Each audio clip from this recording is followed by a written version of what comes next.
නමෝ බුද්ධාය. විරාමෙන් පස්සේ අපි නැවතත් එකතු වන්නේ යොවුන් දහම් වැඩසටහනත් එක්ක. ඉතින් අපේ පින්වත් ස්වාමින් වහන්සේ අපිට කරුණාවෙන්ම වැඩ ඉන්නවා. අපිට ලොකු යහපතක් පින්වන්ත මහා සංඝරත්නයේ මේ විදිහට ඇසුරු කරන්න ලැබීම පින්වන්ත මහා සංඝරත්නයේ කරුණාබර සම්බුදු වදනින් අපේ ජීවිත සනසා ගන්නට අවස්ථාව ලැබෙනවා. ඉතින් මේ උතුම් ධර්මය අපිට මඟ කියා දෙනවා ජීවිතය සාර්ථක කරගන්න. යොවුන් දහම් වැඩසටහනත් එක්ක ඔබ එකතු වෙලා ඉදිරියට මතක් කරනවා අද දවසේ වැඩසටහන ශ්‍රෝතා රූපවාහිනියෙන් ඒ වගේම ලක්විර ගුවන්විදුලියෙන් ඒ වගේම ශ්‍රෝතා අන්තර්ජාල අවකාශයෙන් විකාශනය කරන්න පැතිබර දායකත්වයෙන් ලබා දෙන්නේ කවුද කියලා. පින්වත් උපුල් කොඩිප්පිලි මහත්මිය වගේම මදු මහත්මිය සසින්දු පුතණුවන් සහ රේමි පුතණුවන් විසින් තමයි අද දවසේ ප්‍රතිබල දායකත්වය ලබා දෙන්නේ. පින්වන්ත ඔබටත් පුළුවන් ඉතින් මේ තරුණ ජීවිත යහපතට යොමු කරන මේ උතුම් වැඩසටහන වෙනුවෙන් ප්‍රතිබල දායකත්වයන් ලබා දෙමින් ඔබේ ජීවිතයට පින් රැස් කරගන්න. ඒ ගැන විස්තර දැනගන්න කතා කරන්න මේ දුරකථන අංකයට 071 232 88යි 87ට 071 232 88යි 87ට. ඉතින් පින්වත් ස්වාමීන් වහන්සේ අවසරයි අද දවසේ අපි ධර්ම සාකච්ඡාව ආරම්භ කරන මොහොතේ අපි මේ විශේෂයෙන්ම ඔබට මතක් කරලා ඉන්නම් ඉස්සෙල්ලම මේ ඔබටත් පුළුවන් ප්‍රශ්න යොමු කරන්න. ශ්‍රද්ධා TV Facebook page එකට ගිහිල්ලා ඔබට කරන්න තියෙන්නේ Facebook live එකට comment tag විදියට ඔබේ ප්‍රශ්න සටහන් කරන්න. ඒ ප්‍රශ්න අපි සූදානම් පින්වත් ස්වාමීන් වහන්සේ ඉදිරිපත් කළා ඔබට පිළිතුරු ලබා දෙන්න. ඉතින් ස්වාමීන් වහන්සේ අද දවසේ අපි හිතුවා මේ ටිකක් තවත් කාරණාවක් ගැන විමසලා අපි ධර්ම සාකච්ඡාව අපේ ප්‍රේක්ෂක ශ්‍රාවක හේතුතුන් යොමු කරන ප්‍රශ්න වලට අවස්ථාව ලබා දෙන්න. ඉතින් පින්වත් ස්වාමීන් වහන්සේ අපි අද හිතුවේද මේ ගොඩක් දෙනෙක් පීඩා විඳින කාරණාවක්. Tamanගේ අතීතය ගැන හිතලා පසුතැවෙනවා, දුක් වෙනවා. මම මේ වැරද්ද කරගත්තා. මේ තීරණේ මට මේ විදිහට ගන්න උනා නම් මට අද මෙහෙම දුක් වෙන්න අවශ්‍ය නැහැ කියලා ගොඩක් දෙනෙක් හිතනවා. නමුත් කල් වැඩි ස්වාමීන් වහන්සේ. ඉතින් මේ පසුතැවීම කියන දේ ගොඩක් දෙනෙක්ව පීඩාවටපත් කරනවා. ඉතින් මේ පසුතැවෙන්නේ නැතිව ජීවත් වෙන අනාගතයේ යම් දවසකදී පසු නොතවෙන කෙනෙක් වෙන්න ස්වාමීන් වහන්සේ. ඒ හේතුවට අපි මුලින්ම අපේ වැරද්ද වෙන්නේ නැතිව ඒ වැරද්ද නිවැරදි කරගන්න කොහොමද කටයුතු කරන්න කියලා ස්වාමීන් වහන්සේ අපි ඔබ වහන්සේකින් දැනගන්න කැමතියි. අවසරයි ස්වාමීන් වහන්සේ. නමෝ බුද්ධාය. පසුතැවීම කියන කාරණාව මුලින්ම සිහිපත් කරන්න ඕන දේ තමයි තමන්ගේ අතින් එහෙම යම් අඩුපාඩු සිද්ධ වෙලා ඒ සිද්ධ වෙච්ච දේවල් සම්බන්ධයෙන් තැවි ඉන්නවා නම් ඒ තැවි ඉඳීම කියන එක ගැන තේරුම් ගන්නට ඒ තැවීම කියන එක කිසිම ප්‍රතිඵලයක් සහිත දෙයක් නෙවෙයි කියලා. දැන් අපි හිතමු අපි දැන් මේ දහම අහනකොට අපිට වැරදිලා. එහෙමයි. වැරදිච්ච එක ගැන තැවුනා කියලා. වැරදිච්ච එක ගැන හිත හිතා විදෙව්වා කියලා ඒකෙන් සැරසෙන සුළු හෝ යහපතක් නැහැ. එහෙමයි සන්නස. දැන් අපි හිතමු ඒකෙන් පසුතැවිලි වෙනකොට යම් යහපතක් සැලසෙනවා නම් ඒ පසුතැවිලි වීම වටිනවනේ නේ. පසුතැවෙද්දී අපි හිතමු වෙච්ච වැරද්ද නිවැරදි වෙනවා පසුතැවුනොත්. අන්න කමක් නැහැ පසුතැවුනට. එහෙමයි. එහෙම නැතුව මේකේ පසුතැවෙනවා නම් තමන් නොදන්න කාලේ වෙච්ච වැරද්දකින් තමන් පසුතැවෙනවා නම් ඒක අනර්ථවත්. කරගන්න තියෙන්නේ ඊළඟ මොහොතට හරි ඒ අඩුපාඩුව හදාගන්න එක. දැන් බුදුරජාණන් වහන්සේ වැඩ ඉන්න කාලේ ලක්ෂණ තබ්බ දහටික කියලා. ඒ තඹ දහටික කියලා කියන්නේ දත් කහම කහ පාටයි මේ දත් හරීම විරූපී. එහෙමයි සන්නස. තඹ පාට නිසා තඹ දහටික කියලා තියෙන්නේ. ගහලෙක් විතර රස්සාව කරගෙන ඔව් චෝර ඝාතක ගහලෙක්. එතකොට ගහල රස්සාව කියලා කියන්නේ තමන්ට ආපහු හෙල්ල බලද්දී සතුට වෙන්න පුළුවන් එකක් නෙවෙයි ලක්ෂණ. එහෙමයි සන්නස. නමුත් අවසාන මොහොතේ අන්තිම මොහොතේ මරණයට සමීප මොහොතේ සාරිපුත්ත මහරහතන් වහන්සේ මුණ ගැහුණා. ඒ සාරිපුත්ත මහරහතන් වහන්සේ මුණ ගැහුණාම සාරිපුත්ත මහරහතන් වහන්සේ එක්ක කරපු දහම් කතාවෙන් ඒ තබ්බදාටිකට තේරුම් ගියා තැවි හිටිය කියලා තේරුමක් නෑ. එහෙමයි. ආපහු හැරිලා බලලා තැවුනට වැඩක් නෑ. මට කරන්න තියෙන්නේ මේ මොහොතේ වීරීකරණය කියලා. දැන් තියෙන්නේ චූටි වෙලාවයි. ඒක ඒ තියෙන්නේ චූටි වෙලාව කියලා තඹදාටික දන්නේ නෑ. නමුත් සාරිපුත්ත මහරහතන් වහන්සේ ධර්මයේ දේශනා කරනකොට තඹදාටික හිතුවා මම මේ තැවි ඉන්න එක හිතලා වැඩක් නෑ. දැන් ධර්මයට හිත යොමු කරන්න ඕනේ කියලා. වරන් ලක්ෂණ ඒ මොහොතේ ප්‍රතිඵලය ගත්තනේ. සෝතාපන්න වුණා. එහෙමයි සන්නස. සෝතාපන්න වෙලා ඉතින් සතර අපායේ නොවන මේ සතර අපායේ නොයන ජීවිතයක් බවට තමන්ගේ ජීවිතේ පත් කරගත්තා. ඒ ඒ නිසා ඒ තරම් මේ ජීවිත නැති කරපු අය අපි වහන්න නෑ මේ වෙලාවේ මං හිතන්නේ සන්නස. ඒක හරි. ඒ කියන්නේ එච්චර අඩුපාඩු වෙලාක් නැහැ. නමුත් මේ හිතක ස්වභාවය තමයි හිතේ ස්වභාවය. යම් වැරැද්දක් කරනකොට මේ හිතමයි ඒ වැරැද්දට අනුබල දෙන්නෙත්. එහෙමයි. ඒක කරපන් කියලා. ඊට පස්සේ ඒ හිතම තමයි ලක්ෂණ අනිත් පැත්තට අපිට චෝදනා කර කර පසුතැවීම ඇති කරවන්නේ. එහෙමයි. ඒ නිසා මේ පසුතැවීම කියන එක ගැන තේරුම් ගන්නට ඒක කුසලයක් නෙමෙයි කියන කාරණේ. හැබැයි අපිට ජීවිතය කියන එක පුළුවන් ලක්ෂණ හදාගන්න එහෙම පසුතැවීමක් කියන එකක් හිතේ ස්පර්ශ නොවන විදිහට. ඒකට මහා කප්පිනක මහරහතන් වහන්සේ තේරගාථාවේදී වදාරනවා තමන්ම තමන්ගේ ජීවිතයේ අනාගතය ගැන නුවණින් හිතලා කටයුතු කරනවා නම් එයාගේ සිදුරක්, එයාගේ අඩුපාඩුවක්, එයාගේ දෝෂයක් හතුරෙකුටවත් මිතුරෙකුටවත් කාටවත් අඳුනගන්න බෑ කියනවා. ඒ නිසා අපි කළ යුතු දේ තමයි කලින්ම නුවණින් කල්පනා කර කර ජීවිතේ හදාගන්න එක. ඒකට මම අද ඔබට කියලා දීපු දේශනාව හරි වටිනවා. ඒකට හිතට මේ හිතට ජීවිතේ දියුණුව පිණිස හේතු වෙන පූර්ව යෝජනා කරන්න. මේ ගැන බුදුරජාණන් වහන්සේ දේශනා කළා අම්බලට්ටිකාවේදී රාහුල තෙරුන් වහන්සේට. එතකොට රාහුල මහරහතන් වහන්සේ නෙමෙයි. රාහුල ස්වාමීන් වහන්සේ. රාහුල ස්වාමීන් වහන්සේට බුදුරජාණන් වහන්සේ වදාරනවා රාහුලය සිතින් වේවා, කයින් වේවා, වචනෙන් වේවා යම් ක්‍රියාවක් කරන්නට පෙර ඒ ගැන හිතන්න කියනවා. මේක මට හොඳ එකක්ද? මේක අනුන්ට හොඳ එකක්ද? මේ කරන වැඩේ කුසල්ද? මේකෙන් පස්සේ උපදින්නේ සතුටක්ද දුකක්ද? මේකට නුවණැත්තෝ ගරහයිද? මේ වැඩේ කරොත් ප්‍රශංසා කරයිද? කියලා ලක්ෂණ කලින් හිතන්න කියනවා. එහෙමසනස. කලින් හිතලා ඒක හොඳ නම් විතරක් කරන්න කියනවා. ඒක වැරදි නම් නොකර ඉන්න කියනවා. එතකොට අපි අතින් යම් වැරද්දක් වුණොත් නේද අපිට අපේ ජීවිතේ ආපහු හෙල්ලා බලනකොට දුක උපදින්නේ. එහෙමසනස. හැබැයි අපි ජීවිතය ගැන ඉස්සරහට බලලා අපි හරි දේම කරනවා නම් ආපහු හෙල්ලා බලද්දි අපිට ඒ ජීවිතය ගැන කනගාටුවක් වෙන්න, දුකක් වෙන්න, තැවීමක් වෙන්න කිසිම එකක් හටගන්නේ. හැබැයි මේක සමහර වෙලාවට ගොඩක් වෙලාවට මේ සාමාන්‍ය ලෝකයේ තුල මේ එක එක්කෙනා කියන ඒවාට අනුව ජීවිතය හදාගන්න නම් මේක කරන්න බෑ ලක්ෂණ. මේකට අවශ්‍ය වෙනවා. ඒ කියන්නේ අපේ ජීවිතේ පසුනත වෙන විදිහට හදාගන්න නම් අපිට ඕන කරන්නේ සත්පුරුෂ, කල්යාණ මිත්‍ර උත්තමයන්ගේ ඇසුර. එහෙමසනස. සත්පුරුෂයෝ ඇසුරේ, කල්යාණ මිත්‍රයෝ ඇසුරේ, නුවණැති උතුමන් ඇසුරේ ඊළඟට මේ වගේ කාලයක නම් බුදුරජාණන් වහන්සේගේ භාෂිතය පිරිසිදුව නිර්මලව කියා දෙන උත්තමයන්ගේ ඇසුරේ නම් අපි ඉන්නේ. අපේ ජීවිතේ ඒ උත්තමියෝ කියන විදිහට නම් අපි හදාගන්න මහන්සි වෙන්නේ. ඒ ජීවිතේ ලක්ෂණ කවදාවත් පසුතැවීම කියන එක උපදින්නේ. ඒ නිසා භාග්‍යතුන් වහන්සේ වදාළා නේද ජීවිතේ ගැන කියනකොට බුදුරජාණන් වහන්සේ වදාලා නතං කම්මං කතං සාදු යං කତ୍වා අනුතප්පති. යස්ස අසුමුකෝ රෝදං විපාකම් පටිසේවති. අවදාවත් ජීවිතේ කරගන්න එපා කිව්වා ආපහු සිහි කරලා බලනකොට සහ විපාක විඳවන්න වෙනකොට අඬා විඳවන්න වෙන දේවල් නම් ජීවිතේ කරගන්න එපා කිව්වා. එහෙමයි. තංචකම්මං කතං සාදු යං කତ୍වා නානුතප්පති. යම් දෙයක් කරාට පස්සේ තැවීමක් ඇති කරවන්නේ නැත්නම් මෙලොවවත් පරලොවවත් ආන් ඉව්වා කරන එක බොහොම හොඳයි කිව්වා. යස්ස පතීතෝ සුමනෝ ඒ කරගත්ත දේවල් වල විපාක මෙලොවදි වේවා පරලොවදි වේවා විඳවන්ට වෙන්නේ සිනහමුසු මුහුණකින් නම් ප්‍රීතියෙන් නම්. ආන් එහෙම දේවල් ජීවිතේ කරගන්න කිව්වා. දැන් අපි තුමු දන් දෙනවා කියලා. එහෙමසනස. දාන දෙන කෙනා ලක්ෂණ මේ ජීවිතේම ආපහු හැල්ල බලද්දි සතුටු නැද්ද? සතුට වෙනවා. හරි සතුටුයි නේ. දැන් අපිත් එක්ක කොච්චර කතා කරන අය දානි අනුමෝදන් කරනවද? එහෙමයි. ස්වාමීනි මං මේ විදිහට දානි දුන්නා. ඊළඟට ගිලන් රෝහල හැදෙනවා ස්වාමීනි ඒකට මං ආධාර කළා. මේ ධර්ම දාන වලට මං ආරාධනා කළා. ඊළඟට දැන් ඔන්න අපි හිතමු මේ රූපවාහිනී මේ යොවුන් වැඩසටහන යනවා. යොවුන් තරුණයෙක් හරි තරුණියක් හරි ඉන්නවා. සාමාන්‍ය සමාජ ජාලා පරිහරණය කරනවනේ. ওই සමාජ ජාලාවල ඒ අය මේ ෂෙයා කරගන්නේ, බෙදාගන්නේ ඔන්න විහිළුවක් දැක්කොත් ඒක බෙදා ගන්නවා. එහෙමසනස. කාට හරි ගහපු මඩක් දැක්කොත් ඒක බෙදා ගන්නවා.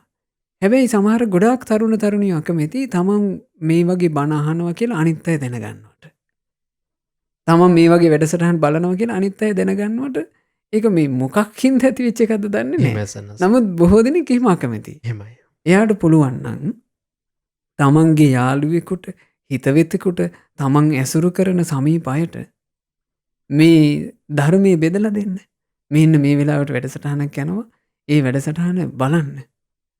මේ වැඩසටහනට යොමු වෙන්න මේ ලින්ක් එකෙන් ඔයාට යොමු වෙන්න පුළුවන් කියලා යවන්න පුළුවන් නන්නේ. එතකොට එයාට සමහරට ඒ ආයෙ කෙනාගේ හිතන්න මේ ජීවිතේම වෙනස් වෙන්න පුළුවන් නේද සන්නස්? ජීවිතයෙන් වෙනස් වෙනවා එහෙමයි. ලක්ෂණ. මට මතකයි ඒක අවස්ථාවක එක තරුණයෙක් ඒ තරුණ මහත්තයා එයා තරුණ වයසේදීම විදේශගත වෙලා එයා රැකියා කරනකොට එයාගේ ජීවිතේ නොහිතූ කරදර ගොඩකට එහෙමයි සන්නස්. එයා හිතවත් වෙලා හිටපු මේ ගෑනු ළමයා එයාට සම්පූර්ණයෙන් චපල වෙලා ඊළඟට එයාගේ ව්‍යාපාර කඩාගෙන වැටිලා ඒ ව්‍යාපාර වැටුණට පස්සේ දෙමව්පියෝ පවා එයාව පොඩ්ඩක් බැහැර කරලා ඥාතීන්ගෙන් කොන් වෙලා මෙයා හරි අසරණ වෙච්ච වෙලාවක්. එහෙමයි. ඒ අසරණ වෙච්ච වෙලාවේ එයාගේ යාළුවෙක් ඇවිල්ලා අපිත් එක්ක කතා කළා. ඒ කතාව කරනකොට බුදුරජාණන් වහන්සේගේ දේශනාවක තිබුණ ගාථා කීපයක් මම ඒ තරුණයාට කියලා දුන්නා. ඉතින් ජීවිතේ ස්වභාවය මෙහෙමයි. ඉතින් මේ අපි මේ විදිහට නුවණින් තේරුම් ගන්න ඕන ජීවිතේ හැටි කියලා මම මේ ධර්මයේ කිව්වා. ඒ ධර්මයේ කියද්දී මෙයා ඒක එයාගේ ජංගම දුරකථනයෙන් පටිගත කළා. පටිගත කරලා මේක තමන්ගේ යාළුවාට එයා යවලා තියෙනවා. ඒ ගාථා හතරේ තේරුම අහලා අච්චර දවසක් විඳ හිටපු ප්‍රශ්නේ සම්පූර්ණයෙන්ම එයා සම්පූර්ණයෙන්ම හිතින් අයින් කරගෙන සුවපත් වුණා. ඒ නිසා ඔබට පුළුවන් නම් එහෙම තමන්ගේ ජීවිතේ ආපහු හැරිලා බලනකොට තමන් ගැනම සතුට උපදින්න දේවල් එහෙම දේවල් ජීවිතේ එකතු කරගන්න. ජීවිතේ කියන්නේ දැන් මේ ගත කරන ජීවිතය කියලා කියන්නේ දැන් ගත කරන තප්පරේ ඉක්ම ගියාට පස්සේ ඒ තප්පරේ අතීතයට යනවා. දැන් අපි විනාඩියක් මේ වෙලාවේ ගත කරනවානේ.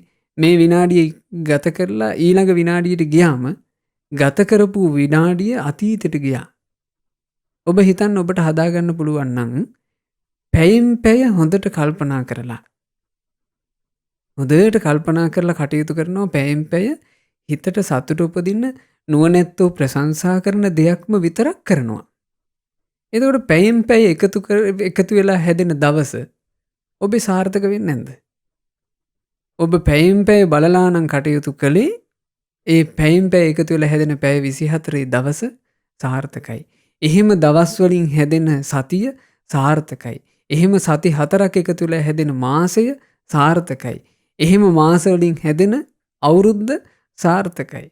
එහෙම අවුරුදු වලින් අපි ගත කරන ජීවිතේම එතකොට සාර්ථකයි. ඒ නිසා නුවණැත්තන්ගේ ඇසුරේ හොඳට නුවණින් කල්පනා කරලා ජීවිතේ පසු නොතැවෙන දේවල් කරන්න. එතකොට ආයෙ පසුතැවීමක් එන්නේ. එහෙම සන්නස්. ගොඩක් දෙනා තමන්ගේ ජීවිතයේ වැරදි හඳුනාගන්නේ වැරද්ද කරලා කාලයක් ගියාට පස්සේ. එහෙම නොවෙන්න ජීවිතයේ වැරදි සිද්ධ වෙන්නේ නැති වෙන්න ජීවිතේ හරි විදිහට ගත කරන්න අපිට ධර්මයෙන්ම තමයි උපකාර ලැබෙන්නේ. පින්වන්ත කල්යාණ මිත්‍රයන් වහන්සේලා ඇසුරින්ම තමයි අපිට ජීවිතේ ලස්සන කරගන්න සුන්දර ගමනක් යන්න අපිට මඟ හොයාගන්න පුළුවන්කම තියෙන්නේ.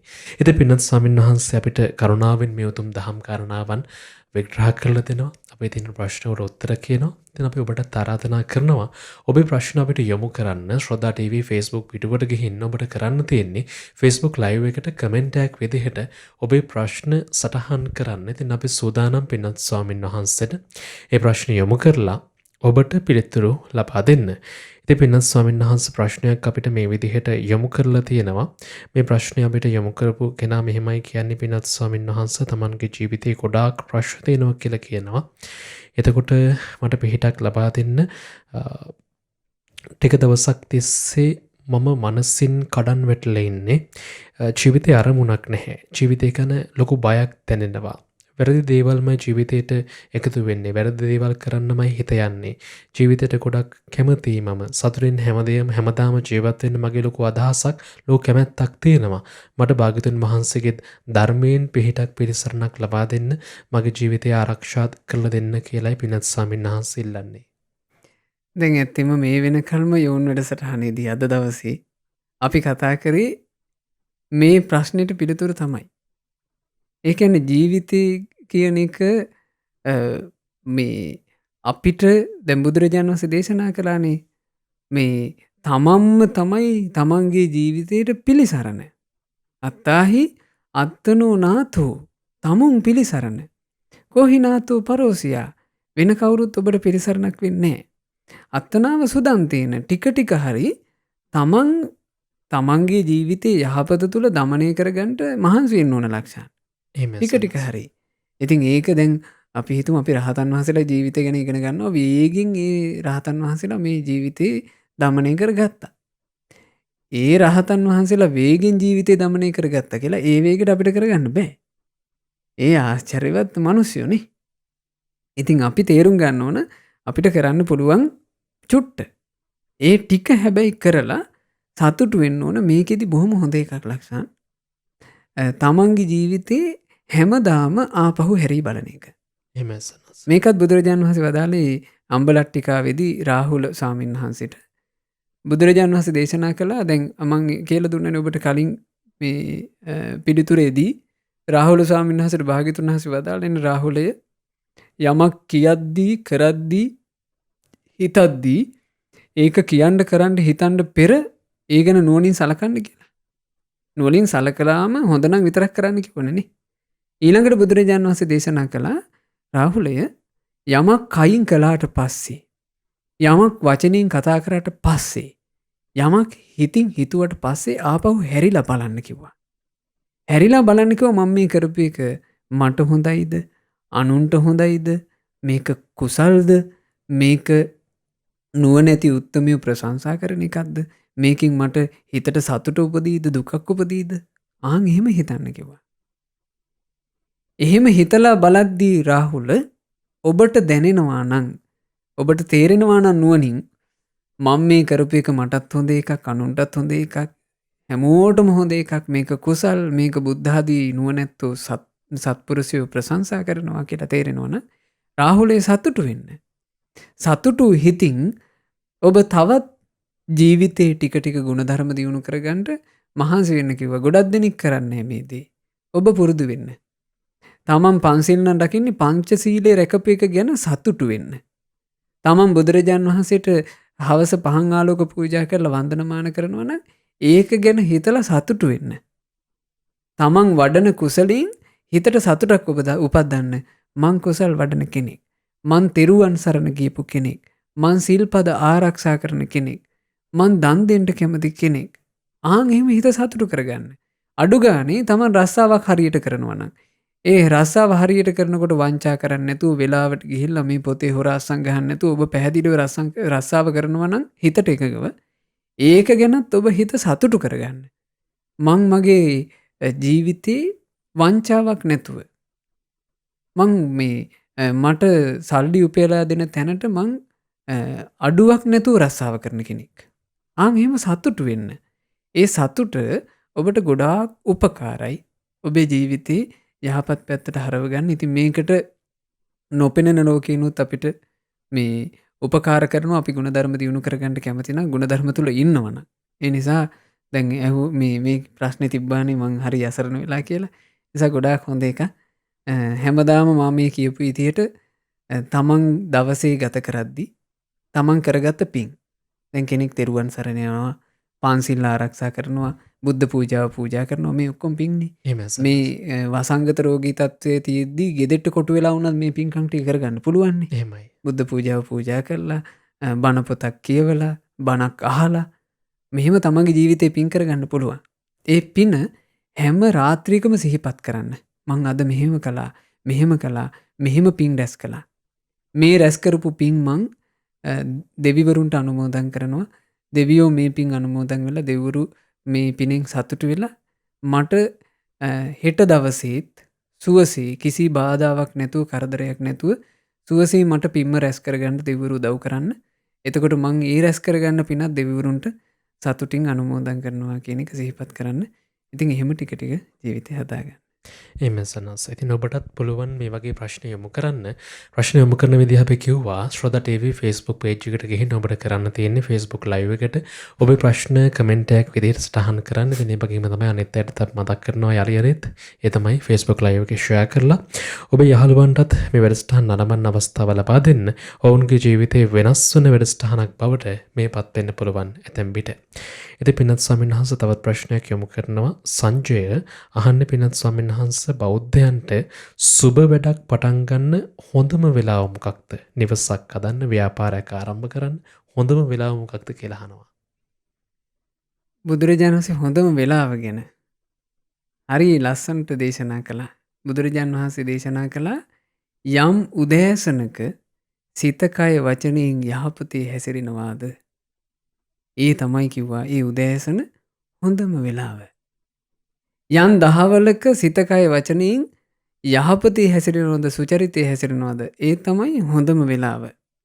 යම් රාත්‍රියක සිත කය වචනේ යහපතේ හැසිරෙනවද සුචරිතේ හැසිරෙනවද ඒ තමයි හොඳම වෙලාව.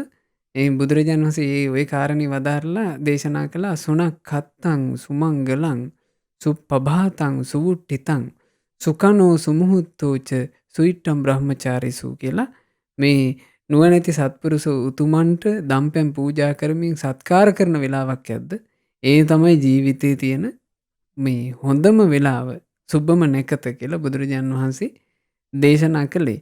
ඒ නිසා මේ ජීවිතේ බෞද්ධ විදිහට යම් කටයුත්තක් කරනකොට ඒ හැම කටයුත්තකදීම මේ ලෝකේ අග්‍රවන තෙරුවන මුල් කරගෙන තෙරුවන් වන්දනා කරලා තෙරුවනට පුද සත්කාර කරලා පිරිත් ධර්මයන් ආදී සජ්ජායනා කරලා කටයුතු කරන්න. ඒ කටයුතු කරන හැම වෙලාවෙම සුබයි. එහෙම සන්නස තවත් ප්‍රශ්නයක් තියෙනවා පෙර කලින් කිව්ව වගේ ප්‍රශ්නයක් සයන්ස මේ ප්‍රශ්නය යොමු කරන්නේ අමන්ද කියලා කෙනෙක් සයන්ස අහනවා මගේ හිත ගොඩක් වැටලා තියෙන සයන්ස මේට හේතුව වෙන්නේ මම කලින් ආදරය කරපු කෙනා මාව හැරදා යාම සයන්ස මගේ ජීවිතයේ අලුත් විදිහට පටන් ගන්න මගේ හිත හදාගන්න බැරි ඇයි කියලා අහනවා. ඔහුට නම් එක පහසු වෙලා තියෙනවා. ඔහු වෙනත් කෙනෙක් එක්ක ජීවිතේ ගත කරනවා. ඉතින් සයන්ස මට හිතෙනවා ඒක වෙනත් විදිහකින් මොනවා හරි අර යන්ත්‍ර මන්ත්‍ර වගේ දෙයකින් මේකට උත්තරයක් හොයාගන්න හිතෙනවා. නමුත් මේ කියන මට කැමැත්තක් නැහැ. ඉතින් මේකට මට හිත හදාගන්න විදියක් ගැන තමයි අහන්නේ සයන්ස කොහොමද කරන්නේ කියලා ගොඩක් දුකින් මේ ප්‍රශ්නය යොමු කරලා තියෙන්නේ. ජීවිතය කියන එක එහෙම බොළඳ කරගන්න හොඳ එක නෙමෙයිනේ. එහෙම සයන්ස. බුද්ධ ශාසනය මුණ ගැහිච්ච මනුස්ස ජීවිතය කියලා කියන්නේ බුදුරජාණන් වහන්සේ ගාථාවක් වදාළා ලක්ෂණ මේ මනුස්ස ජීවිතය ගැන. තස්සිදං සම්මුඛී භූතං යං ලෝකේ සුදුර්ලභං. මේ ලෝකේ කාරණා දෙකක් මුණ ගැහෙනවා කියන එක හරීම දුර්ලභයි. සාමාන්‍යයෙන් දුර්ලභ කියන වචනේ මේ බුදුරජාණන් වහන්සේ එතන ටිකක් බරට වදාලා සුදුර්ලභං. ගොඩාක් දුර්ලභයි කාරණා දෙකක මුණ ගැහිම. ඒ මොනවද ඒ කාරණා දෙක? මනුස්ස පටිලාභොච්ච පළමිනි වාසනාව තමයි මනුස්සෙක් වීම. සද්ධම්මස්සච දේශනා දෙවනි භාග්‍ය තමයි ධර්මය අහන්න ලැබීම. ධර්මය අහන්න ලැබීමත් මනුස්ස ජීවිතෙත් එකතු වෙනවා කියන එක සුදුර්ලභං දුර්ලභ එකක්. කෝටි කීයක් ඉන්නවද මේ ලෝකේ මිනිස්සුયો? මේ මනුස්ස ලෝකේ අපි ගත්තොත් එහෙම දැන් මේ අන්තර්ජාලය තියෙනවා. කෝටි කීයක් මිනිස්සු ඉන්නවද? ඒ මිනිස්සු අතරින් කීයෙන් කී දෙනාටද පින්වතුනි සද්ධර්මය අහන්න ලැබිලා තියෙන්නේ? මේක දුර්ලභ නැද්ද? මේක අතිශයින්ම දුර්ලභ එකක්. මිනිස්සු විදිහට ඉපදිලා බණක් අහන්න ලැබීම දුර්ලභ එකක්. මිනිසෙක් විදිහට ඉපදිච්ච කෙනාට මේ පෙම්වතුන් කියන්නේ දුර්ලභ ඒවා නෙමෙයි. පෙම්වතියෝ දුර්ලභ නැහැ. දරුවෝ දුර්ලභ නැහැ. ගෙවල් දොරවල් දුර්ලභ නැහැ. ධනෙ දුර්ලභ නැහැ. ඒවා මේ සංසාරේ ඕනතරම් ලැබිච්ච ඒවා. ධර්මයේ දුර්ලභයි.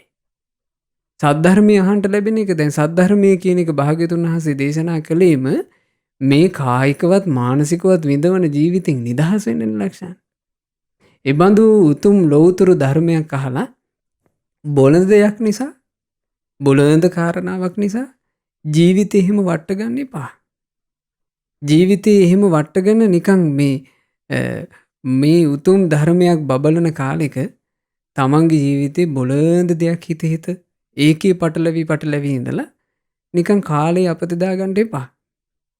තමන්ගේ ජීවිතේ අපි හිතමු එහෙම හදවතේ යම් වේදනාවක් හටගෙන තියෙනවා නම් තව තවත් ධර්මයට නැඹුරු වෙන්න මේ වගේ වේදනා විඳින ජීවිතෙන් නිදහස් වෙන්න නේද බුදුරජාණන් වහන්සේ ධර්ම දේශනා කළේ. මං ඔය ඔව්ව හිත ඉන්නේ නැතුව මං ධර්මයේ කියවනවා. එහෙම නැත්නම් ඕවා හිත ඉන්නේ නැතුව මං ස්වාමීන් වහන්සේලාගේ මේ ධර්ම දේශනා එක දිගට බදලා මං බණ අහනවා. එක දිගට බණ අහන්න ඒ බණ අහගෙන ඉන්නකොට සමහර විට ඔය හිතේ ඇති වෙලා තියෙන ඔය පෑරීම් තැවුල් ඕවා වෙනස් වෙලා යාවි. එහෙම සනස. තවත් ප්‍රශ්නයක් යොමු කරනවා සංජීතය ප්‍රශ්නය යොමු කරන්නේ අහනවා පින්නත් ස්වාමීන් වහන්සේ මතට රොල් වුණු මගේ මිතුරෙකු බේරගන්නව කැමති කොහොමද ස්වාමීන් වහන්සේ කරන්නේ කියලා. මත්පැන් මත්ද්‍රව්‍ය කියන එක ඒ මත්පැන් මත්ද්‍රව්‍යයට යොමු වෙච්ච කෙනෙක්ව බේරගන්නවා කියන කාරණේදී අපිට ඒකෙදී කරන්න තියෙන ලක්ෂණ කරුණු පහදලා දෙන එකනේ. එහෙම සනස.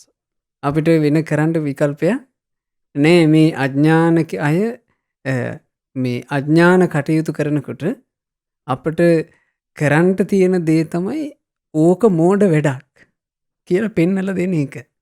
ඒක මෝඩ වැඩක් කියලා පෙන්නලා දෙනකොට ඇතැම්මුන්ට ලක්ෂණ එක ගන්න දක්ෂකම තියෙනවා. හැබැයි ඇතැම්මුන්ට ඒක ගන්න දක්ෂකම නෑ. ඒ නිසා මේ උත්සාහයවන් කියන එක අන් අයව හදන්න ගන්න උත්සාහයන් කියන එක හරීම උපේක්ෂාවෙන් කරන්න ඕන එක. උපේක්ෂාව කියලා කිව්වේ මම කොහොම හරි හදනවා කියලා කරන්න බෑ මේක. අපි අනුකම්පා උපදවාගෙන අපිට චූටි උදව්වක් කරන්න පුළුවන්. ඒ මඟ පෙන්වීම චුට්ටක් උදව්වක් දෙනකොට ඒකේ එල්ලිලා එනවනම් හරි. එහෙම එන්නේ නැත්තම් අපිට කරන්න දෙයක් නැහැ. මොකද මේ ලෝකේ අපි මේ දහම් කතාව කරනකොට අපි නිතර කියලා තියෙනවා මේ ලෝකේ පුද්ගලයෝ ප්‍රධාන කොටස් දෙකකට බෙදෙනවා. ඒ ප්‍රධාන කොටස් දෙක තමයි ලක්ෂණ. ලෝකේ ඉන්නවා හැඳි වගේ මිනිස්සු. එහෙමයි. තව ලෝකේ ඉන්නවා දිවවල් වගේ මිනිස්සු. ඕකෙන් හැඳි වැඩි දිවවල් වගේ අය හරි අඩුයි. බුදුරජාණන් වහන්සේ දේශනා කළා මේ හැන්දෙයි දිවෙයි වෙනස. මේ යාව ජීවම් පිචේ බාලෝ පණ්ඩිතම් පයුරු පාසති. මෝඩ මේ අඥාන යම් අර්ථයක් කියනකොට තේරුම් ගන්නට හැකියාව නැති මිනිසෙක් ජීවිත කාලෙම ඉන්නවා කියනවා නුවණැති කෙනෙක් ළඟ. හැබැයි නසෝ ධම්මං විජානාති. එයාට බෑ කියනවා ධර්මය අල්ලන්ට. හරියට හොද්දේ දාලා තියෙන හැන්ද වගේ. හැන්දට කොච්චර වෙලා හොද්දේ දාලා තිබ්බත් රහ දෙන්නේ නැහැ. එතකොට බහුතරයක් හැඳි. ඔය අතරේ ඉන්නවා මුහුත්ත මපිචේ විඤ්ඤූ පණ්ඩිතම් පයුරු පාසති. නුවණ තියෙන අය. ඒ නුවණ තියෙන කෙනා එක නිමේෂයකට එක මොහොතකට එක ඇසිල්ලකට සමහර ලාවට නුවණැත්තේ කැසුරු කරන්නේ. කිප්පං ධම්මං විජානාති. වේගෙන් අල්ල ගන්නවා මම මේ කර කර ඉන්න වැඩේ වැරදි. මම මේ කරන දේ මටත් අයහපත පිණිස පවතින එකක්. මේක අවසානයේ මහා අනතුරකට හේතු වෙන එකක්. මේ ජීවිතෙත් අසරණ වෙනවා මං පරලොවත් අසරණ වෙනවා කියලා එයාට තේරෙනවා. එයා ගාව නුවණ කියන එක තියෙනවා නම්. ඒ නුවණ කියන එක නැත්තම් නම් ඉතින් අපිට කරන්න දෙයක් ඇත්තේම නෑ. මොකද ශරීර අවයව බද්ධ කරනවා වගේ නුවණ කියන එක බද්ධ කරන්න පුළුවන් කමක් නැති නිසා. ඒ නිසා මේ තමන් දන්න විදිහට, ඒ කියන්නේ මිත්‍රාව බේර ගන්න ඕන කියලා හිතන කෙනා දන්න විදිහට මේ මත්පැන් මත්ද්‍රව්‍ය පාවිච්චි ආදීනව මේ ධර්මයක් තුළ කතා කරන ආදීනව වලට අමතරව ලක්ෂණ අපිට කොච්චර පේන්න තියෙනවදනේ. එහෙම සනස. දැන් සාමාන්‍යයෙන් දරුවෙකුට මත්පැන් වලින් වෙන් වෙන්න පුළුවන්. දරුවෙක් මත්පැන් බොනවාට කවදාවත් දෙමව්පිය සතුටු වෙන්නේ නැහනේ. එහෙමයි. මම මේ බොන එකෙන් මගේ අම්මලා තාත්තලාට වේදනයි. මං ඒ නිසා අතහරිනවා. අන් එහෙම වැදගත් පුරුෂයෙකුට ඇත්තටම අපි පුරුෂ කියලා කියන්නේ මේ ඇත්තටම හොඳ මිනිහෙකුට මිනිහෙකුට කෙලින් මිනිහෙකුට මේක කරන්න පුළුවන්. එහෙමයි. පෞරුෂයක් තියෙන මිනිහෙකුට ඒක කරන්න පුළුවන්. පෞරුෂය කියන එක ගැන කතා කරනකොට දැන් බොහෝ දෙනෙක් පෞරුෂය කියලා හිතන්නේ ඇඟ හදා ගැනීමනේ. පෞරුෂය කියන එක වැඩක් තියනවාද ලක්ෂණ තමන්ට ඕන විදිහට තමන්ගේ අභිලාෂයේ විදිහට තමන්ව තමන්ට වෙනස් කරගන්න බැරි නම් ඒ පෞරුෂය ඇති වැඩක් තියනවාදනේ. එතකොට මත්පැන් මත්ද්‍රව්‍ය වගේ ඒවා ගොඩාක් පාවිච්චි කරන්නේ සංසාරේ බෙලහීන චරිත. එහෙමයි. ඒ කියන්නේ එයා සසරෙත් බෙලහීන කෙනෙක්. මානසිකව එයා හරි බෙලහීනයි. එයා ඒ බෙලහීන පුරුද්ද මේ ජීවිතෙත් ගන්නවා. බෙලහීන වෙන දෙයක්ම පාවිච්චි කරනවා. ඒ තමයි ඉතින් මත්පැන් මත්ද්‍රව්‍ය තියෙන සිහිනුවන චුට්ටක් තියෙන එකත් ඒ තියෙන චුට්ටත් නසා ගන්නවා. ඒක නසාගෙන අවසානයේ ඊළඟට උපදින ජීවිතේ ඔයිටත් වඩා බෙලහීන එකක්. ඔබ දැකලා ඉතින් මේ මනුස්ස ජීවිතේම අපි දකිනවා මන්දබුද්ධිකය. එහෙමයි සනස. ඊළඟට පුංචි ප්‍රශ්න එහෙම වෙච්ච ගමන් පිස්සු හැදෙන අය. ඒ මොකක්ද මේ? මේ මත්පැන් මත්ද්‍රව්‍ය කියන්නේ තමන් ආස කරන දේ ලක්ෂණ තමන් වැඩිපුර සසරේ ආස කරන දේ පෙරලා තමන්ට ලැබෙනවා. සිහිනුවන නැතුව ඉන්න නම් තමයි වැඩිපුර ආස. ඒ සිහිනුවන නැති බව යලි යලි ලැබෙනවා.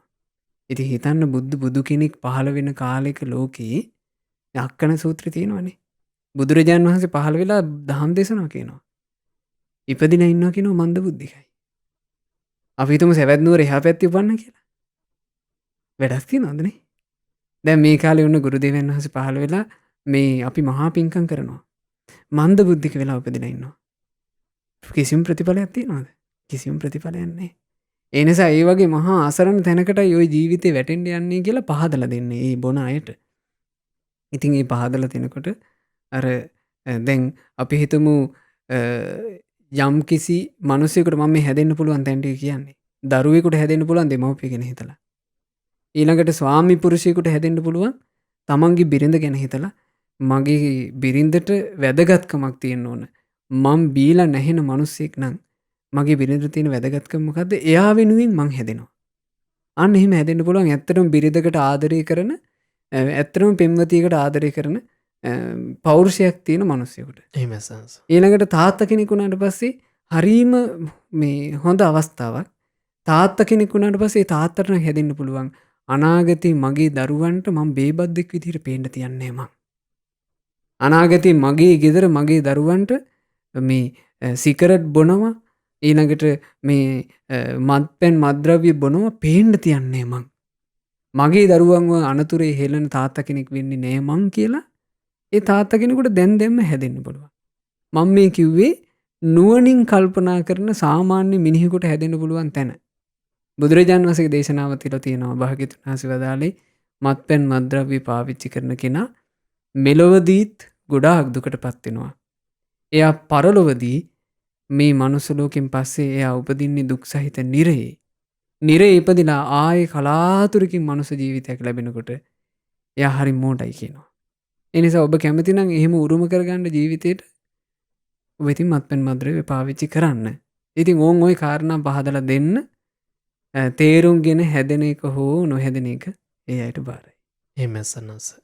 ඉතින් ඔබත් උත්සාහ කරන්න ජීවිතේ හදාගන්න මේ කියපු කාරණාවන් එක්ක. ඉතින් අපි ඔබට ආරාධනා කරනවා ප්‍රශ්න යොමු කරන්න පුළුවන් Facebook live එකට කමෙන්ට් එකක් විදිහට. ඉතින් බොහෝ දෙනා අපි දකිනවා Facebook live එක share කරනවා. ඉතින් Tamanගේ මිතුරන්ටත් මේ යහපත උදා වේවා කියනව ප්‍රාර්ථනාවෙන් මේ අපේක්ෂාව ඇති වෙතින් ඒවත් අපි විශේෂයෙන් මතක් කරනවා මේ වෙලාවේ. ඉතින් ඒත් එක්කම අපි ආරාධනා කරනවා එකතු වෙන්න ඔබේ ප්‍රශ්න සටහන් කරන්න කමෙන්ට් එකක් විදිහට. අපි සූදානම් පින්වත් ස්වාමීන් වහන්සේට ඔබේ ප්‍රශ්න යොමු කරලා ඔබට පිළිතුරක් ලබා දෙන්න. අවසරයි ස්වාමීන් වහන්සේ ප්‍රශ්නයක් යොමු කරලා තියෙනවා මේ විදිහට. රොෂාන් දයාබණ්ඩර තමයි ප්‍රශ්න යොමු කරන්නේ. පින්වත් ස්වාමීන් වහන්සේ අල්ලපු ගෙවල් වල මිනිස්සු අපේ ඊටමේ කොටසක් අල්ලගෙන අපිත් එක්ක රණ්ඩුවට එනවා. අපි තරහ නොගෙන හිත ආරක්ෂා කරගෙන ඉන්නේ කොහොමද? ඒකෙදි මෙහෙමයි. දැන් තමන්ගේ භූමිය ඒ වගේ අල්ලගෙන එනවා නම් අපිට තියෙනවා ලක්ෂණ ක්‍රමයක් නීත්‍යානුකූලව කටයුතු කිරීමේ හැකියාවනේ. එහෙමයි. එතකොට ඒ නීත්‍යානුකූලව කටයුතු කිරීමේ හැකියාවල් වලදී ඒවට පසුබට වෙන්න එපා. ඒවා අපි අපෙන් කෙරෙන්න ඕන දේවල්. ඒ කියන්නේ අපි අපේ ජීවිතය ගත කරනකොට අපිට එහෙම ගත්තොත් එහෙම ලක්ෂණ එහෙම උපේක්ෂාවෙන් ඉන්නවා කියලා ඊළඟට ගෙවල් දොරවල් වල තියෙන ඒවා උනතර යනකොට අපිට බලන් ඉන්න වෙනවනේ. එහෙමයි සනස. අපි ඒ වගේ වෙලාවක අපි ඒවට පටලවෙන්නේ නැතුව නීත්‍ය අනුකූලව මේ යන්න පුළුවන් මාර්ගවලින් ඒ කටයුතු වලට යොමු වෙන්න. නමුත් ඒ හැම අවස්ථාවකදීම ඔබ මේ සංසාරය ගැන ධර්මය අහලා තියෙනවනේ නේ. සංසාරය ගැන ධර්මය අහලා තියෙන නිසා ඔබ ඒ කාරණා නිතර සිහි කරන්න. ඊළඟට මේ කෝප අරගෙන පටලැවුණාම එව්වා ගිහින් කෙලවර වෙන තැන් ඒව ඔබ සිහි කරන්න. ඒ සිහි කරලා ඒ අර්බුදවලදී ඒ කියන්නේ සාමාන්‍ය බහිම්බස් වීම ඒ වගේ තැනකට ඒක යන්න දෙන්න එපා. ඒ වගේ තැනකට යන්න නොදී නීත්‍යානුකූලව කෙරෙන්න ඕන කටයුතු ටික හීන්සීරුවේ ඔබ පැහැදිලිව පිරිසිදුව කරගෙන යන්න ඔබේ අයිතිය ආරක්ෂා කර ගැනීම පිණිස. එතකොට ඒකෙන් ඒකාන්තයෙන් දෙපැත්තටම යහපතක් සිද්ධ වෙයි. එහෙම ඇසනස. තවත් ප්‍රශ්නයක් යොමු කරනවා. මේ ප්‍රශ්නය අපිට යොමු කරන්නේ නිශී පෙරේරා අහන්නේ පින්වත් ස්වාමීන් වහන්සේ සිහිනුවන මතක ශක්තිය හොඳින් දියුණු කරගන්න අපි මොකක්ද කරන්න ඕනේ කියලා. සිහිනුවන සහ මතක ශක්තිය දියුණු කරගන්න බොහොම හොඳ ප්‍රශ්නයක්. මොකද ඒකට පැහැදිලි වැඩ පිළිවෙලා බුදුරජාණන් වහන්සේගේ ධර්මයේ තුල භාග්‍යතුන් වහන්සේ වදාලා. ඒ තමයි ලක්ෂණ. මේ ජීවිතය ගත කරනකොට මිනිස්සු හොයන දේවල් විවිධාකාරයි. මිනිස්සු හොයන දේවල් බොහොම විවිධාකාරයි. ගොඩාක් අය හොයන්නේ බොළඳ දේවල්. එහෙමයි. ගොඩාක් අය හොයන්නේ නිසරු දේවල්. වැඩකට නැති දේවල්. ගොඩාක් අයගේ රස වින්දනයේ ගොඩාක් අය පසුපස හඹා යන දේවල් හරිම ලාමකයි. ඒක මම මේ බණට කියන්න ඕනේ නැහැ. ඔබට සාමාන්‍යයෙන් සමාජ මාධ්‍ය ආදී බලනකොට පේනවා ඇති. කොච්චර ලාමකයිද? විශේෂයෙන් වර්තමානයේ මේ යොවුන් පරපුර හඹාගෙන යන දේවල් කොච්චර ලාමකයිද කියලා අපට පැහැදිලිව පේනවා. වෙයි ඔය අතරේ ඉන්නවා. මෙන්න මේවා හොයන අය. මොකද්ද ඇත්ත? මොකද්ද පින? මොකද්ද කුසලය? මොකද්ද යහපත? ආන් එහෙම හොයන අය ඉන්නවා. බුදුරජාණන් වහන්සේ දේශනා කළ ලක්ෂණ මේ සංසාර ගමනේ යනකොට ඇතැම් ජීවිතවල ඇතැම් මිනිස්සු ඉන්නවා කියනවා. ඒ අය නුවණැත්තෝ ළඟට ගිහින් අහනවා කියනවා කිම් බන්ති කුසලං? ස්වාමීනි මොනවද කුසල්? කිං සච්චං? මොනවද ස්වාමීනි ඇත්ත? මොකද්ද ස්වාමීනි යහපත? අන්න ඒව අහගන්නවා කියනවා. නුවණැත්තොන් ඇසුරු කර කර යහපත කුමක්ද සත්‍ය කුමක්ද කියලා ඉගෙනගෙන ඒව පුරුදු කරන්න මහන්සි වීමක් ඇද්ද? ඒකමයි මේ ජීවිතෙත් නුවණ මෝරන්න තියෙන ක්‍රමේ. නුවණැත්තු ඇසුරු කර කර ඒ නුවණැත්තන්ගේ ධර්මය ඇසීම. ඒකමයි මුළු සංසාර ගමනේම නුවණ මතක ශක්තිය මේ සියල්ල මෝරන්න තියෙන ක්‍රමේ ඒක. ඒ නිසා ඔබ හුරු වෙන්න ඔබට බොහොම හොඳ අවස්ථාවක් ඒකට. ධර්මය අහන්න, එක දිගට ධර්මය අහන්න. එක දිගට ධර්මය අහන්න තේරුණත් එකයි නොතේරුණත් එකයි. මේ ලෝකේ වැඩකට නැති මේ සින්දු අහන්නේ තේරිලාද? වැඩකට නැතිව අහන්නේ නේද? ඒවා තේරිලාද අහගෙන ඉන්නේ? ඊළඟට අපි ඡන්ද ප්‍රතිඵල බලන්නේ ඇති වැඩක් තිබිලාද? රැයවල් එළි වෙනකම් බලනව නේද? ඒතර තේරුමක් නැති දේවල් තමයි මේ ලෝකේ ගොඩාක් අපි අහන්නේ කරන්නේ. ඉතින් එහෙම එකේ ධර්මයේ කියන එකේ සමහර කාරණා දැන් ගැඹුරු කාරණා තියෙනවා නොතේරෙන්න පුළුවන් ඔබට. අහන්න. ඒ අහගෙන ඉන්න. ඒට ආසා කරන්න මේ ශාස්ත්‍රුන් වහන්සේගේ ධර්මයේ නෙමෙයි. මේ මං වගේ නෙමෙයි ජීවිතේම අවබෝධ කරගෙන මේ දුක් විඳින ගමනේ නිදහස් වෙච්ච උත්තමයාගේ ධර්මයේ නෙමෙයි කියලා ඒ ධර්මයට ආසා කරන්න. ඒ ධර්මයට ආසා කිරීම යලි යලි ධර්මයේ ඇසීම. ඒකමයි මොකද බුදුරජාණන් වහන්සේගෙන් ඇහුවානේ එක අවස්ථාවක ස්වාමීනි ප්‍රඥාව කියන එක කොහොමද ලබන්නේ කියලා. එතකොට බුදුරජාණන් වහන්සේ දේශනා කළා සද්ධානෝ අරහතං ධම්මං නිබ්බාන පත්තිය සුස්සුසා ලබතේ පඤ්ඤං අපමෞත්තෝ විචක්කනෝ. අමා නිවනට කැඳවන ධර්මය ජීවිතයේ පරම සැපයට කැඳවන ධර්මය ඒ ධර්මය අවබෝධ කරගත්ත මුනිවරු දේශනා කරනවා කිව්වා. ඒ ධර්මය සුස්සුසා ආසාවෙන් කන් යොමාගෙන අහන්න කිව්වා. අහන ගමන් ඒ ධර්මයේ Tamanට තේරෙන විදිහට විමසන්න කිව්වා. එතකොට ලබතේ පඤ්ඤං ප්‍රඥාව ලැබෙයි කියලා බුදුරජාන් වහන්සේ දේශනා කළේ. එතකොට මේ ජීවිතේ ප්‍රඥාව උපදව ගන්නට ප්‍රඥාව දියුණු කර ගන්නට කරන්න තියෙන්නේ තෝක. මේ සංසාර ගමනේම ප්‍රඥාව වැඩෙන්නේ ඔබ ඔන්න ඔය ප්‍රඥාව වැඩෙන වැඩපිළිවෙලේ හිටියොත්. එමසනස් තවත් බොහෝ දෙනා තමන්ගේ ප්‍රශ්න යොමු කරනවා. ඉතින් ඔබටත් අවස්ථාව තියෙනවා ශ්‍රෝතා TV Facebook page එකට ගිහිල්ලා Facebook live එකට comment එකක් විදියට ඔබේ ප්‍රශ්න සහන කරන්න.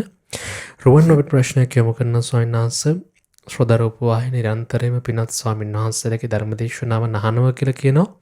මට තියෙන ප්‍රශ්නේ පින්වත් ස්වාමීන් වහන්සේ මට මතකේ තියෙන්නේ නැහැ. මතකේ රැඳෙන්නේ නැහැ.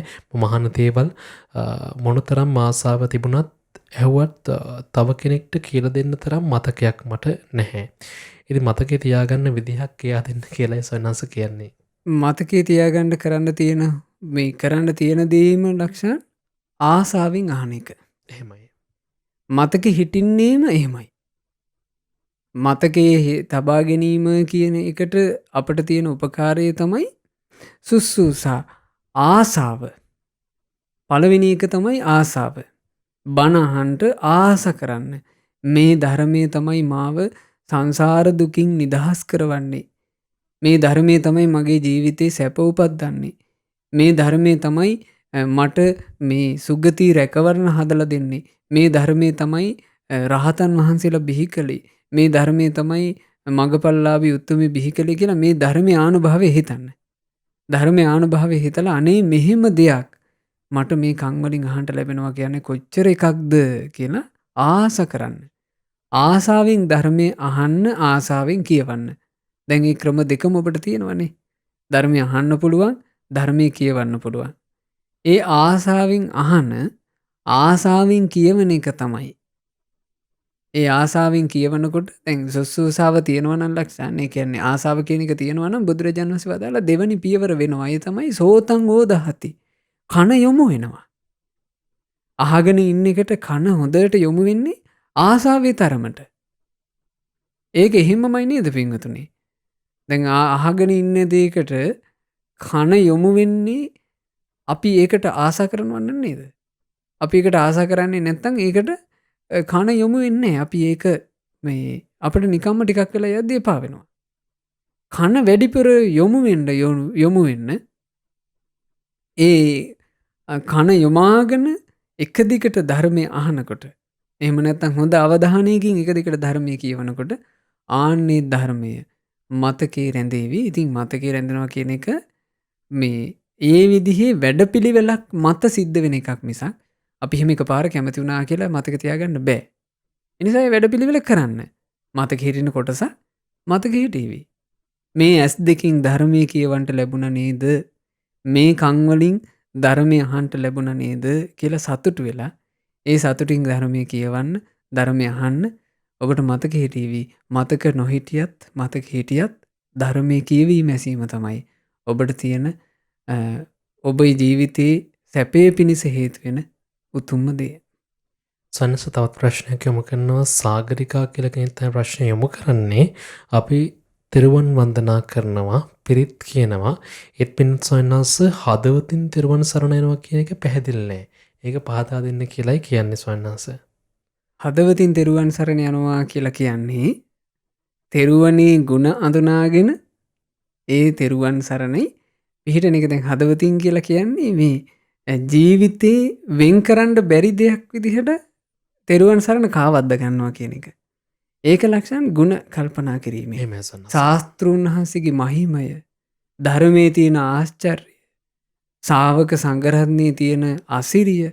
ඉතින් ඒ උදෙසානේ දැන් අපි බුදුරජාණන් වහන්සේගේ ගුණ කොච්චර ධර්ම දේශනාවලින් කියලා දීලා තියෙනවද? ධර්මයේ ආශ්චර්ය කොච්චර කියලා දීලා තියෙනවද? ඊළඟට රහතන් වහන්සේලාගේ ජීවිත කතා චරිතාපදාන විදිහට අපි කියලා දෙනවා. මේ රහතන් වහන්සේලා කියන ආශ්චර්යවත් චරිත මෙහෙමයි බිහි වුනේ. උන්වහන්සේලා මෙහෙමයි වැඩ හිටියේ. අපි මේ දේවල් කියලා දෙන්නේ මේ තෙරුවන් ගැන ಗುಣ වශයෙන් තේරුම් ගන්න. ಗುಣ වශයෙන් තේරුම් ගන්නකොට එයාගේ ජීවිතේ මේ තෙරුවන් සරණ ජීවිතයට බද්ධ වෙනවා. හැබැයි බද්ධ වෙන්නේ ඒ තෙරුවන් ගැන තියෙන ප්‍රසාදය බලවත් වෙන්න. එතකොට ඒ බද්ධ වෙනවා කියන්නේ හරියට මේ වගේ දැන් දෙමව්පියන්ට දරුවෝ කෙරෙහි තියෙන බන්ධනේ. දෙමව්පියන්ට දරුවා කෙරෙහි තියෙනෝනි බන්ධනයක්. ඒ බන්ධනය දෙමව්පියන්ගේ සම මස් නහර සිඳගෙන ඇටත් සිඳගෙන ඇට මිදුළු වල තැම්පත් වෙලා තියෙන්නේ. ඒක ගලවන්න අමාරු එකක්. ආන් ඒ වගේ තමන්ගේ ජීවිතයට සරණ බද්ධ වෙනවා. හොඳට තෙරුවන් ගුණ කල්පනා කර කර තෙරුවන් ගුණ නිතර සිහි කර කර තෙරුවන් සරණ යද්දී මේ සරණ බද්ධ කරන්න තියෙන්නේ මේ නිතර තෙරුවනේ ගුණ සිහි කර කර තෙරුවනේ ගුණ සිහි කරනවා කියලා කියන්නේ අනුස්සති. අනුස්සති භාවනා. ඒක සතර ඉරියව්වෙම කරන්න පුළුවන් එක. හොඳට තෙරුවන් ගුණ සිහි කර කර තෙරුවන් සරණ යන්න. එහෙම සන්නස්. එහෙමනම් අද දවසේ අපිට ලැබිලා තියෙන කාලය ඉවරයි. එසන්ස අවසරයි පුණ්‍ය අනුමෝදනාවට. දැන් අද දවසේ අප ඊටාම වටිනා ධර්ම කාරණා රාශියක් කතා කළා. යොවුන් දහම් වැඩසටහනින් සහ ධර්ම සාකච්ඡාවෙන් මේ ධර්ම දානයෙන් ධර්ම ශ්‍රවණයෙන් රැස් වුණා වූ සියලු පුණ්‍ය ධර්මයෝ අපි පළමු කොට අනුමෝදන් කරමු. සක්දෙව් රජුන්, සතරවරන් දෙවිවරුන්, සෙම්පති දෙවිවරුන් ප්‍රධාන සදෙව් ලෝකවාසී ඒ ලෝකපාලක සියලු දෙවිවරු සතුටින් මේ පින් අනුමෝදන් වෙත්වා. ශ්‍රීමත් සුමන සමන් දෙවියන් ප්‍රධාන පොළොවවාසී සියලු දෙවියෝ සතුටින් පින් අනුමෝදන් වෙත්වා. පින් අනුමෝදන් වන දෙවිවරු දිව්‍ය ආශීර්වාදයෙන් වැඩෙත්වා. දෙවියන්ගේ රැකවරණ අපට දෙවියෝ නොඅඩුවම සලසා දෙත්වා. දෙවියෝද සංසාර දුකින් අත මිදෙත්වා. සාදු සාදු සාදු. රැස් කරගන්ට යෙදුනා වූ සියලුම පුණ්‍ය ධර්මයන් අද යොවුන් දහම් වැඩසටහනේ දායකත්වයේ දරූ පින්වත් උපුල් කොඩිප්පිලි මහත්මයාගේත් මදු මහත්මියගේත් ඒ සසින්දු පුතුණුවන් සහ රේමි පුතුණුවන්ගේ නමින් මිය පරලෝ යන්ට යෙදුනා වූ UD සෝමාවතී KDC පෙරේරා පියාණන්, සමාධි රංජන් සහෝදරයා, ඩැනී වනිගසේකර පියාණන් යන ඒ නමින් මියගේ ඥාතීන්ද අනන්ත සසර පුරාවට මිය පරලෝ ගිය සියලු ඥාතීන්ද හිත මිත්‍රාදීන්ද මේ සියලු පින් අනුමෝදන් වෙත්වා. ඔබ අප හැම දෙනාගේ නමින් මියගිය ඥාතීන් පින් අනුමෝදන්ව ඥාතීන්ගේ පරලෝ ජීවිතයේ සැපයට පත්වෙත්වා කියන අදහසින් ඥාතීන්ට පින්පෙත් අනුමෝදන් කරන්න. රැස් කළා වූ සියලුම පුණ්‍ය ධර්මයන් මාගේ ගුරු දේවෝත්තම අප හැම දෙනාගේ කල්යාණ මිත්‍ර පරම පූජනීය පින්වත් ලොකු ස්වාමීන් වහන්සේට අනුමෝදන්ව පින්වත් ලොකු ස්වාමීන් වහන්සේ නිදුක්ව නිරෝගව දීර්ඝායුෂ ලබත්වා. මේ ගෞතම බුදු සසුන තුළම උතුම් වූ චතුරාර්ය සත්‍ය ධර්මය පරිපූර්ණ වශයෙන් අවබෝධ කරගන්නට වාසනාව ලැබෙත්වා. සාදු සාදු සාදු. රැස් කරගන්ට යෙදුනා වූ සියලුම පුණ්‍ය ධර්මයන් අද දායකත්වයේ දරන ඒ පින්වතුන්ලාගේ සුජීවත්ව සිටින හල්ලින්න ලොකුගේ සෝමාවතී මෑණියන්ට අනුමෝදන්ව මෑණියන් නිදුක් වෙත්වා, නිරෝග වෙත්වා, සුවපත් වෙත්වා, දීර්ඝායුෂ ලබත්වා. සමරකෝන් පවුලේ සියලු දෙනාට මේ පිණින් නිදුක් නිරෝග සුව දීර්ඝායුෂ සැලසේවා. උපුල් කොඩිප්පිලි මහත්මයාටත් මදු මහත්මියටත් සසින්දු පුතුණුවන්ට සහ රේමි පුතුණුවන්ට මේ සියලු පුණ්‍ය ධර්මයන්ගේ ආශිර්වාදය, රත්නත්‍රයේ ආශිර්වාදය, සියලු දෙවියන්ගේ ආශිර්වාදය සැලසී නිදුක් නිරෝග සුවපත් භාවයම සැලසේවා, දීර්ඝායුෂ සැලසේවා. ඒ දරුවන්ගේ අධ්‍යාපන කටයුතු ආදිය ਸਰව ප්‍රකාරයෙන් සඵල වේවා. පින්වතුන්ලා කරගෙන යන රැකී රක්ෂා ආදියත් ਸਰව ප්‍රකාරයෙන්ම සාර්ථක වේවා. ජීවිතයට යහපත සලසන උතුම් කල්යාණ මිත්‍ර ඇසුරම ලැබේවා. ඒ කලන මිතුරන්ගේ ඇසුරේ සුවසේ පින් කරගන්නටත් සුවසේම ධර්මයේ හැසිරෙන්නටත් ලැබේවා. මේ ගෞතම සසුන තුළ චතුරාර්ය සත්‍ය ධර්මය අවබෝධයේ පිණිස මේ සියලු පින් හේතු වාසනා වෙත්වා කියලා අපි සෙත් ප්‍රාර්ථනා කරනවා. රැස් කළා වූ සියලුම පුණ්‍ය ධර්මයෝ ශ්‍රද්ධා මාසික ධර්මදාන සමාජික සමාජිකාවන්ටත් ශ්‍රද්ධා කාර්ය මණ්ඩලයේ සියලු දෙනාටත් සුපින්වත් ඔබටත් අනුමෝදන්ව ඔබ සියලු දෙනාට සියලු යහපත සැලසේවා. නිදුකින් තමන්ගේ ජීවිත ගත කරන්නට ලැබේවා. යහපත් අදහස් සියල්ල සමෘද්ධිමත් වේවා. කල්යාණ මිත්‍ර ඇසුර අහිමි කරගන්නේ නැතුව ජීවිතයට පින් කරගන්නටත් මේ දහමේ හැසිරෙන්නටත් ඔබට අවකාශ සැලසෙත්වා. මේ ගෞතම බුදු සසුන තුළම සුවසේ ධර්ම අවබෝධ කරන්නට ලැබේවා කියලා අපි සිත පතනවා. හැම දිනාටම තෙරුවන් සරණයි. නමෝ බුද්ධාය. පැය දෙක කාලයක් උතුම් ධර්මයේ කියා දෙමින් අපේ ජීවිතේ යහපතම අපේක්ෂාවෙන් කරුණාවෙන් පින්වත් ස්වාමීන් වහන්සේ මේ උතුම් දහම් පදයෙන් අපිට කියලා දුන්නේ අපේ ජීවිතේ නොවරදින මඟ තමයි ඉතින් මේ විදිහට අපිට කියලා දෙන්නේ. අපි පින්වත් ස්වාමීන් වහන්සේට අපි පුණ්‍ය අනුමෝදනා කරමු. ඉතින් අද දවස් පුරාවට අපි යම් පිනක් ජීවිතයට එකතු කරගත්තත් ඒ වගේම ශ්‍රද්ධා රූප වාහිනියෙන් ලක්විර කවණුතුලින් උතුම් දහම විකාශනය කරමින් මොහොතක් පාසා අපි රැස් කරන ඒ උතුම් ධර්ම දානමය පින අපේ පින්වත් ස්වාමීන් වහන්සේට අනුමෝදන් වෙත්වා. මේ ගෞතම සම්බුදු සසුනේදීම උතුම් වූ චතුරාර්ය සත්‍ය ධර්මය සුවසේම අවබෝධ කරගන්නටම ඒ සියලු පුණ්‍ය ධර්මයන් හේතු වේවා, වාසනාව වේවා. සාදු සාදු සාදු. එදින අද දවසේ මේ වැඩසටහන ශ්‍රද්ධා රූප වාහිනියෙන් ඒ වගේම ලක්විර ගුවන්විදුලියෙන් විකාශනය කරන්න බැතිබර දායකත්වයේ එකතු කරපු පින්වන්ත පිරිස අපි මතක් කරන්න කැමතියි. පින්වත් තොපුල් කොඩිප්පිලි මහත්මිය වගේම මధు මහත්මිය, සසින්දු පුතණුවන් සහ රේමි පුතණුවන් විසින් තමයි දායකත්වය ලබා දුන්නේ. ඉතින් මේ පින්වන්ත පිරිස අපි මතක් කරන අතරේ පින්වන්ත ඔබට ආරාධනා කරනවා ඉදිරි දිනක දායකත්වයේ ඔබේ නමින් ලබා දෙන්න පුළුවන්. ඒ ගැන විස්තර දැනගන්න කතා කරන්න දෙන වෙනුවේ දුරකථන අංකයට 071 232 88 87ට 071 232 88 87ට කතා කරලා ඔබටත් පුළුවන්කම තිබෙනවා ඉදිරි දිනක දායකත්වයේ ලබා ගන්න. එමනම් ඉතින් අද දවසේ අපි යෝන් දහම් වැඩසටහන නිමා කරන්න සූදානම් වෙන්නේ. ලබන සතියේත් සුපුරුදු වෙලාවට ඔබත් එක්ක හමු වෙන බලාපොරොත්තු ඇතිව අප මතක් කරනවා හෙට ඉරිදා ඔබට සතියන්ත සිට භාවනා වැඩසටහනත් එක්ක එකතු වෙන්න පුළුවන්. උදේ 8 ඉඳලා හවස 3 වෙනකම් උතුම් ධර්මයෙන් ඔබේ ජීවිතයට යහපත සැනසෙල්ල ලබා ගන්නට අවස්ථාවක් තියෙනවා. ඉතින් අපි මතක් කරන්නේ මේ දවස්වල කොහේ කොතනක හිටියත් පරිස්සමෙන් ඉන්න, යහපත් සෞඛ්‍ය පිළිවෙත් හරියටම අනුගමනය කරන්න. අපි දකිනවා දිස්ත්‍රික්ක ගණනාවකින් ආසාදයන් හමු වෙනවා. ඒ නිසා අපේ ජීවිත අපි පරිස්සම් කරගමු කියලාත් ඔබට මතක් කරනවා. එදින හැමදෙනාටම උතුම් තෙරුවනේම අනන්ත ආශිර්වාදය ලැබේවා. ජීවිත සුවපත් වේවා. නිදුකින් සතුටින් ජීවත් වන්නට ශක්තිය, ධෛර්යය, වාසනාව සැලසේවා. ඒ භාග්‍යවතුන් වහන්සේට අපගේ নমස්කාරය වේවා. නමෝ බුද්ධාය. මෙවැනි වටිනා ධර්මදේශනා ශ්‍රවණය කිරීමට ශ්‍රද්ධා ඩේලි YouTube චැනලය සබස්ක්‍රයිබ් කරන්න.